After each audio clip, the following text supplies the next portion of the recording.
Hi guys, and welcome back to Pass and Move, and for today's episode we are back once more with the second leg of the first knockout round in the Champions League. Now of course Chelsea beat us in the first leg that we showed in the last episode, so we'll give you a couple of updates, but nothing really has happened too much. Still in the Champions League spot, so we're not doing too poorly. Third place, 45 points, obviously still 14 points away from Bayern. But yeah, in terms of what happened since the last episode, just a couple of games. We played Mans and beat them 2-0 thanks to an Adler own goal and an Emerick Aubameyang goal in the 33rd minute. Hamburg though and Hanover unfortunately back-to-back draws, so we could have closed the gap to Bayern Munich a little bit more than the points that are here. But Yarmolenko scored in the 5th minute, and then Hahn managed to score for his team in the 51st, and we couldn't overturn it or get a winner. But considering we're away from home against a tough team, this is actually a fairly respectable result. But against Hanover though, no real excuses. It's just because one of our players got sent off. It was the 87th minute, to be fair.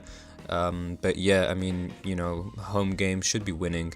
I was just hoping that towards the end there that we'd be able to nick a winner, and I felt like we were getting close to that, but Golam got sent off, and that put some trouble in our plans, I suppose. But in terms of Bayern and their last couple of fixtures, we can actually have a look. So we beat them here, and they lost to Hertha before us, and they actually even managed to lose to Leverkusen after, and so a huge 3-0 loss as well.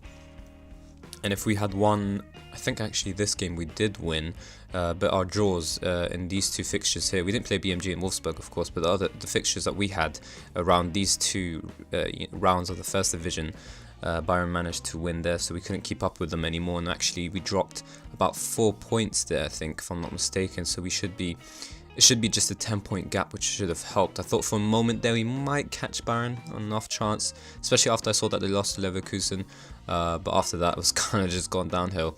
In terms of the league though, we can afford to lose a game and still stay in the Champions League spot, so we're not doing too poorly at all, but I will want to end above Leverkusen in second place for the money and for the pride, of course.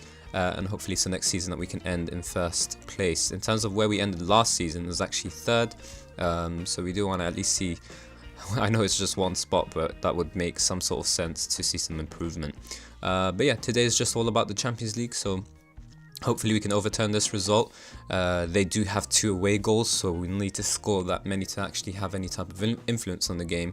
Yeah, I mean, we do need at least a goal to actually just equalize the game.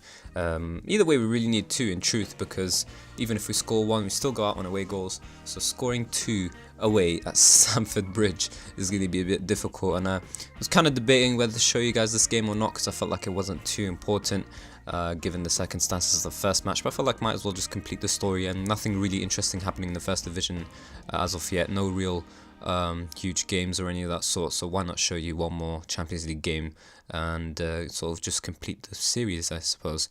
But anyways, in terms of their team, Chelsea are going with the same formation.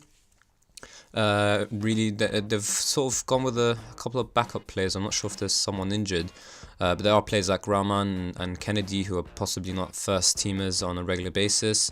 I think Kennedy's not even a wing back in truth, but they'll probably retrain them a little bit. Rudiger and Luiz you can expect are sort of first teamers, but Christensen not so much. So Fabregas and Kante are sort of a very strong midfield, and of course the front 3 are terrifying as well. Hopefully we can deal with it. In terms of our players, really, of course, as always, Barter, Wallace. Wallace has been, as I mentioned, ever impressive. Both signings that we've made, Wallace and Beba, have been very impressive. Leo's also coming into the side and performing quite well, sort of taken over from our first choice left back Gulam, who of course is actually suspended for today's game. Vidal though, getting an opportunity to actually sort of solidify his spot. An average rating of 6.87 is not too bad in his first season, but we're hoping to see some better form and more appearances for him in the next season. Weigl gets an opportunity, a little nod there for the first team. Hopefully he can perform in Castro's absence, whose form has sort of started to drop off. Guts and Kagawa as good as and impressive as ever. Royce and Yarmolenko are the ones who are taking their turns in the left and right wing spots respectively.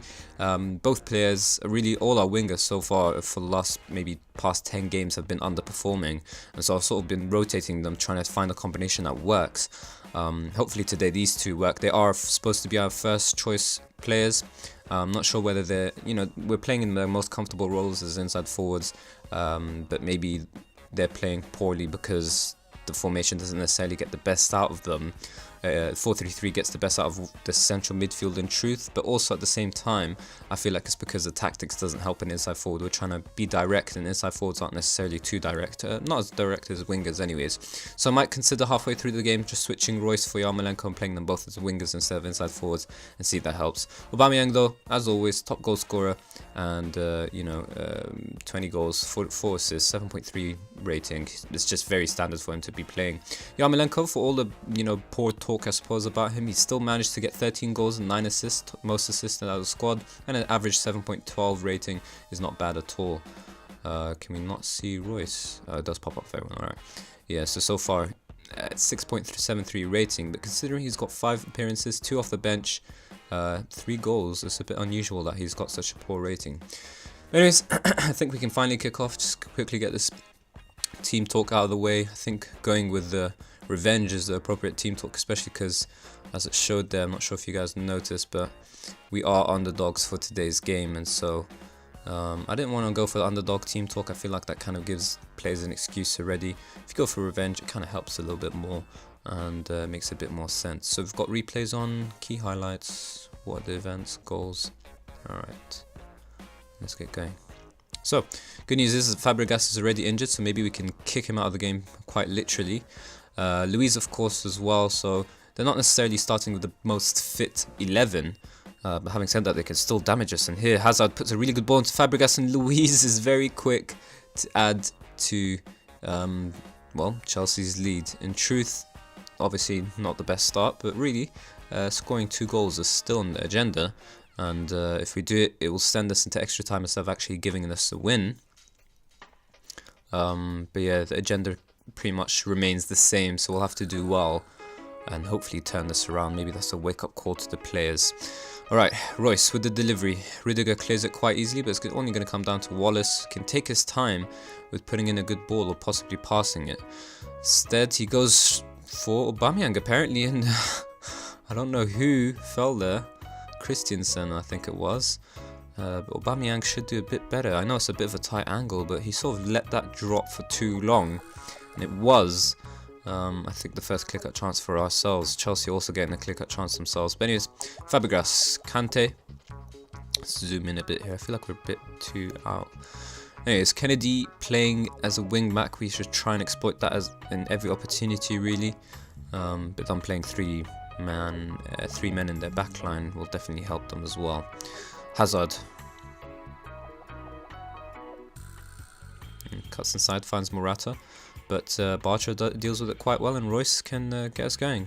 To get set instead, what can the playmaker do? Needs to find Aubameyang through. Instead, he just loses the ball poorly to Kante. Aubameyang even made the run for him, but he couldn't find him. Instead, Kante finds Willian, and he's going to put a good ball into the box, probably. Yes, he will. Hazard left free by Vidal. Very poor defending, very poor marking, and thankfully, he's just headed that right at Rulli.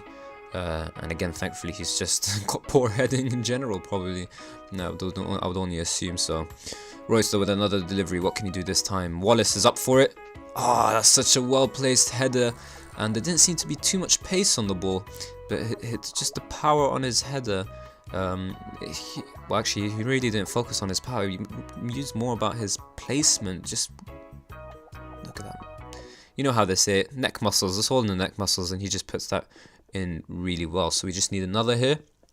This is definitely not over for Chelsea, who cannot rest on their laurels. Having said that, both centre-backs on both teams, well, not both centre-backs, sorry, centre-back each on either team has scored, and everyone else is sort of faltering here for both teams. It looks like we're having a bit more of a quiet game than Chelsea are in terms of ratings. But overall shots, we're doing quite well.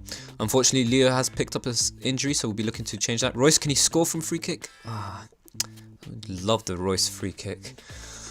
Would have been perfect timing, but also just to give him a bit of a confidence boost. I feel like both our inside forwards are still underperforming again. I guess Royce with the assist not too bad, but Yarmolenko.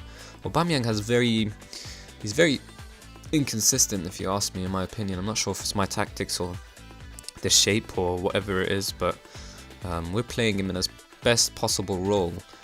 He's scoring a bunch of goals, of course, but I just feel like one game he's a 6, next game he's a 10. It's just too inconsistent for my liking, if you ask me. But either way, we're still down. So do I tell my players off? And I think I will. Be knocked out of the Champions League otherwise. Leo, sorry mate, no one on for you on the bench. There's Jeremy Toyan. There's a couple of players I can play in his position, but they would be playing in the roles that I didn't necessarily have planned for them.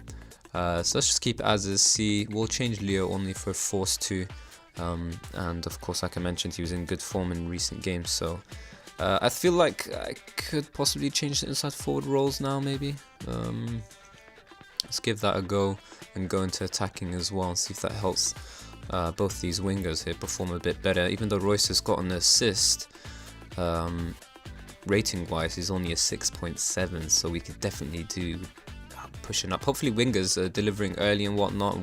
They will obviously work better with fullbacks too. Maybe that can help with Aubameyang's performance too, and that way we could have a well, we'll see what the effect is, but yeah, attack, change to wingers, see if that direct play helps us a bit more. And Chelsea with 3 injuries now, and ourselves we've got our own, but having said that, we do well to actually win the ball, and Aubameyang's going to come away with it. We'd be better playing it back to his teammate. Eventually does that, goes to right wing for some strange reason, and Götze can find Kagawa, who will put a decent ball in for Yarmolenko, but it's all the way back safely to Courtois. Maybe we can nick it forward here. I don't make a mistake. There we are, and Aubameyang can score our second, and now it's Dortmund 2 and Chelsea 1, so it's 3-3 in aggregate. If we score one more goal, we're safe from Chelsea, even if they manage to score theirs, because we'll outnumber their away goals. But this is stupid defending by Luiz. I mean, what a back pass that is. I mean, is that really necessary? I feel like maybe we should put the team instruction to press them. It's just things are working, so leave it as is, I suppose. Anyways, we need one more, and I wonder where it'll come from. In terms of the bench, we've got a couple of options. Gonzalez, Guerrero and Pulisic can all definitely have a good effect. And Castro, meanwhile, can give us some nice defensive solidity instead of Julian Weigl. But I think I'll go for... Royce is a bit tired, so let's bring on Pulisic as a winger there. Guerrero for Kagawa. Kagawa's a bit tired, had a decent enough game. Let's do that. And maybe Gonzalez will come off for Aubameyang, but I think he's okay fitness-wise and performance-wise, so it's likely that will actually change Julian Weigl. But probably smarter thing to do would actually be save our last substitution, just in case Leo's knock turns into something a bit more serious. But yeah, I hope we get our goal before we head into extra time, because I do not need the unnecessary fitness problems. Bakayoko and Musonda are on for Chelsea, so some fresh legs just like us. And let's see whose fresh legs will punish the other. Christensen to Bakayoko. Hazard's found quite easily. Thankfully he's cut out there by Pulisic, and Götze can find Weigl, who goes back to Guerrero. Poor ball up for Aubameyang, and it's Chelsea on the ball once more. Can we cut out their supply again? Seem to be doing okay when we press Chelsea.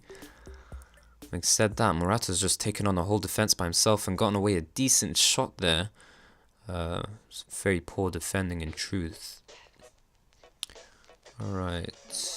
Yeah, I think I'll save my last substitution just in case of Leo. I'd love to actually bring on Castro instead of Weigl, or maybe even Gonzalez instead of Aubameyang. But if we're going into extra time as well, we might need that one more substitution just in case. I'm going to do something really risky. No, let me leave it 5 more minutes. I was going to go into overload for the last 10, but let's give it 5 more minutes. Hopefully this highlight proves I was smart for waiting 5 more minutes. Can we score? Guerrero. 100% sure I'm saying his name wrong. Pretty sure I'm saying everyone's name wrong. But as long as we're scoring, we're okay. And having said that, Götze is giving Hazard a really good opportunity to help his team score. Barca, though, really good through ball into Aubameyang. And that's what you get for a ball-playing defender, I suppose. But it's cut out by Rudiger. Excellent tackle. It's back with Courtois. Can we help Chelsea mess up once more? Or are... The whole point of this highlight, is it because Chelsea are going to score in the end? Bit of back and forth, and then they score in the end or not? Vidal, why are you coming out for that? You've got a wing back to worry about. It's going all the way forward for some weird reason. Kante, very comfortable out wide to Musonda.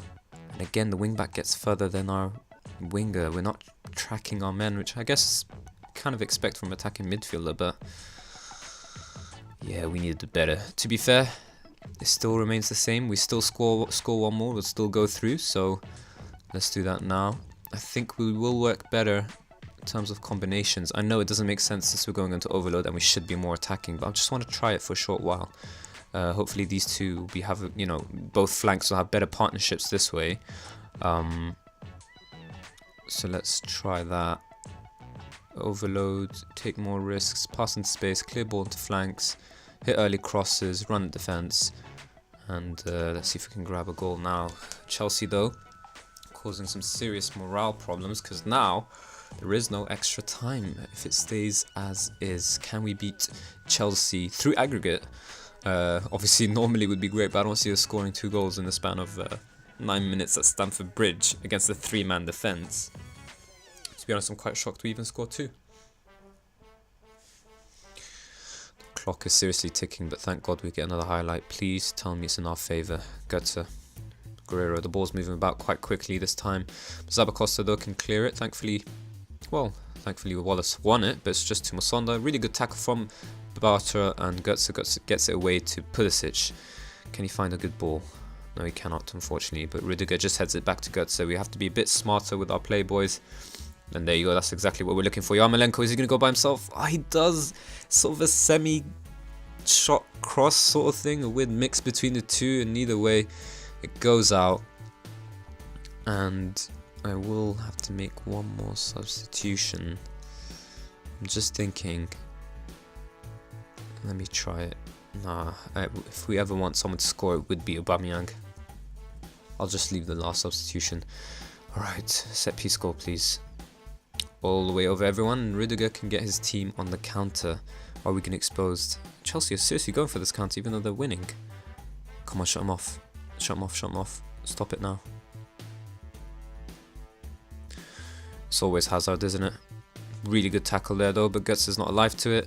Bartra, he just keeps lumping it forward. I know I said pass into space, but that's a bit silly. Let's push up Götze as well.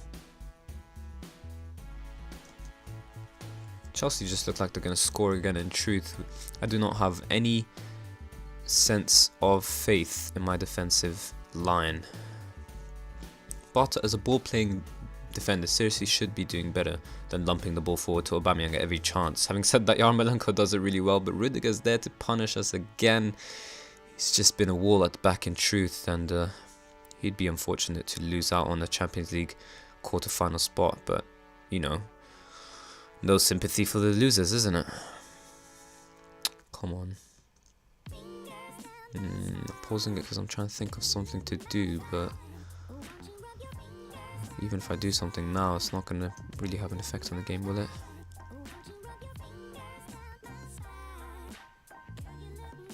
Okay, some things are going on over here, but they're just not showing us for some reason.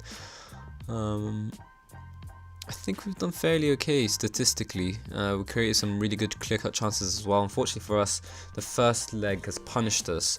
A 2-2 result here would have been okay, you know, to get us through. But the conceding, if we had 1-1 at home as well, we'd still go through. But to concede twice at home, conceding 2 away goals almost always punishes you. It almost punished Chelsea as well. They're just lucky that their away goals themselves counted for something as well. Having said that though, decent performance. We met our expectations from the board in the Champions League. We really sort of went all out against Chelsea. I think we gave them a good match over 2 legs. They only beat us by 1 goal. Managed to sort of tie with them at home as well, so that's a really good performance too. Obviously a win would have been lovelier, but at least now we can focus on the league. Unfortunately, it means that we only end our season with the German Super Cup in terms of silverware, so we'll have to do much better in the cup competitions next season, particularly in the German Cup, of course. Also, of course, England, well, Germany's not like England in the sense that there's no 2 cup competitions. It's just the German Cup. Obviously the German Super Cup is only if you win the league or the German Cup, so that doesn't really count in the sense that, you know, there's nothing like the League Cup and the FA Cup. There's just one of them. It's like having the German Cup is basically like the FA Cup kind of thing. But anyways, decent amount of money, decent performance. The board can't be unhappy. knocked out by Chelsea, and we've met expectations. We've gone up from 50% to 51%, so I suppose that's decent enough. But yeah, about 2 more episodes for the rest of the season. We've got actually 2 more. The 4th, so April and May. May we'll be showing you probably Bremen. I think we showed you Hoffenheim earlier in the season, if I'm not mistaken. I think we showed you this one here, so I don't want to show you that twice. We'll probably show you Bremen, and next time around will obviously be the new season. In March, though, obviously RBL and Gelsenkirchen are the ones that are in March, so we won't be showing you that either. April, a couple of fixtures here, there's 4 of them: Köln, Freiburg, Stuttgart and Augsburg. Probably makes sense to show you Köln, especially since they're in 5th place. We're away from home, so it's going to be tough, and the likelihood is beating, if we get through these 2 results and then beat Köln as well, then we should secure ourselves Champions League football. There's still a couple of games to go, but I would reckon these 3, if we get 3 straight wins here, we would be in a great position to actually, secure that Champions League stage qualification, and the board will obviously give us money as well. I mean, we've got a ton of money, 65 million, but I would know that I'm definitely there for next season. I could start to build a team once more. It's also good to see that we're coming up, well, it's not too soon, but at least we're in the same year. And 10th of October for both of these. It's probably going to change, to be honest, especially over the summer transfer period. Once the season ends, the training facilities, youth and training facilities, both their completion dates sort of always change for some reason. I'm not sure why. Once the season ends, I suppose they think they can finish it quicker or maybe slower, or they really start. I think, sometimes it's just that they're in the planning phase now. They're not actually, I mean, it says here they're in the planning phase. It's not actually about it being done. So let's see how it goes, but hopefully, we can start the new season with new training facilities and new youth facilities, keep improving our facilities overall, junior coaching, youth recruitment, all that sort of business, and then just try and overtake Bayern next season. But anyways, in terms of today's episode, if you did enjoy it, of course, please do hit the like button and subscribe for more daily Football Manager 2018 content. And as always, guys, once again, thank you all for watching.